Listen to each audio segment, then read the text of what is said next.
Hello beautiful people, this video is about what are the 5 critical success factors for a project. If you ask 5 people what are the critical success factors for a project, you can get 5 different answers. Research and my experience have shown that there are 5 critical factors that really do stand out. Hello, I'm Jennifer Kenny. I'm the best-selling author of The Innovation Mindset and of the award-winning book 100% Capacity. I work with companies in complex technical environments who are delivering on high-cost, high-pressure projects. And I work with the leaders in those projects and the project management in those projects to show you how to achieve real project success, not just on paper, but in terms of real business impact.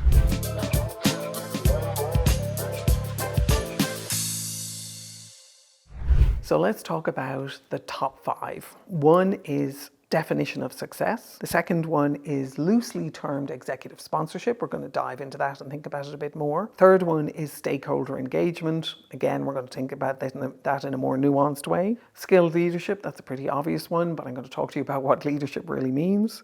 And then the fifth one is rigorous tracking and adoption. Let's look at definition of success. Because of the way we think about work, and we think about work subconsciously as being input, process, output, we take work which gets lobbed over the wall to us by maybe an anonymous person or group of anonymous people or a group of people whose names we do know but there's no particular head of those people.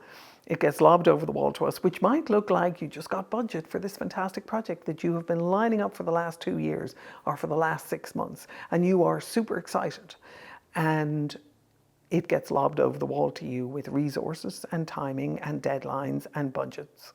And before you've even started, you've probably missed some of the deadlines because it took so long for the approval to go through. So your definition of success is something that is documented in a budgetary approval that might have been written 2 years ago. And the only person who's really signed off on this now is the CFO, because they have now allocated the budget to you. So if you think about definition of success in the input, process, output way, you are snookered, let's just say. You've now been handed time, money, resources, deadlines, and you don't really have a customer because you are now in process mode, you're now in delivery mode. If instead you start thinking about work as being conversations to deliver satisfaction for a customer, then the first thing you do when you get your budget and your resources and your timelines and your deadlines is you go, who's my customer? Now, your customer might be 5 or 10 people inside the organization. It might be the CFO, but it's probably not the CFO. They might be your customer for making sure that you don't do massive overruns on your project, but they're not necessarily the customer for the overall success of the project. So I would strongly recommend, as you start thinking about your project, as you get started on your project, or even if you're halfway through the project, you're going, oh my God, this is not working. What I really encourage you to do in here is to look at who's your customer for this project. Have you set yourself up for success? Are you in a relationship with them where you have practices together that are shared that allow you to be able to be truly successful in this project? Do you have practices for managing the scope, for managing the risk, for handling the technical debt? Do you have practices for understanding the changes that are happening in the business and how that's going to impact your overall project, so you can begin to anticipate some of the scope changes that are coming down the pipe to you? So your definition of success needs to be held as something that is alive and dynamic, not something that was written in a funding document 2 years ago. The second one, which we put under the broad umbrella of executive sponsorship. I do a lot of work with people, helping them understand the difference between having a sponsor and having a customer. So if I'm your sponsor, I am saying, bully for you, go for it. I hope you're going to be successful. This is important to me. I wish you the best of luck. If I'm your customer, I am working with you to make sure that what you're going to produce is going to deliver value for me. I am constantly assessing against what is going on in my business and across the business.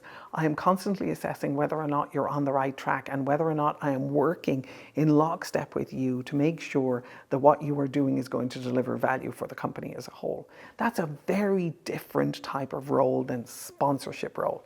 Now, sometimes you'll have executive sponsors who step into the customer role automatically because they're very effective leaders, but it's rare. If you are going to have executive sponsorship, make sure that you introduce them to the idea of what it means to be an effective customer, and that throughout the entire project you are training them how to be more effective customers, how to negotiate with you, how to co-invent with you, how to support you in terms of your success, how to make sure that you're managing risk, technical debt, scope, and how to make sure that they are listening to what's going on in the rest of the organization as well as you are, to make sure that any of the changes that are coming down the pike that might impact your project, that you're aware of them and you're figuring out how to incorporate those into what it is that you're doing.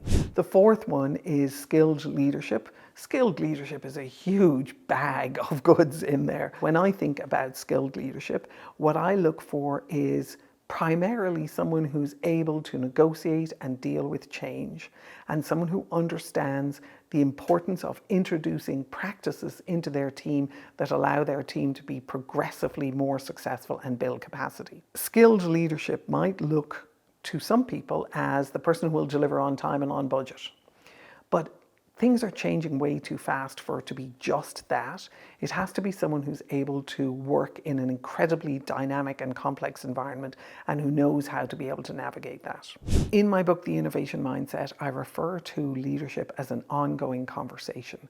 As you start thinking about your role as a leader in a complex project and ensuring the success of that project, then really encourage you to have a look at the book and have an understanding of what it means to be in conversation to ensure the success of your project and to ensure the growth of the people around you so that your leadership is really having an impact. As you start thinking about that, you'll also start thinking around how you move away from command and control to a level of co-invention that you do not just with your customers, but also with your team leads and with your individual contributors. You're in the role of the visionary, the person who is making the final decisions. The buck stops with you, but you're also in the role of growing everyone around you so that you can increase their capacity and they can take stuff off your plate.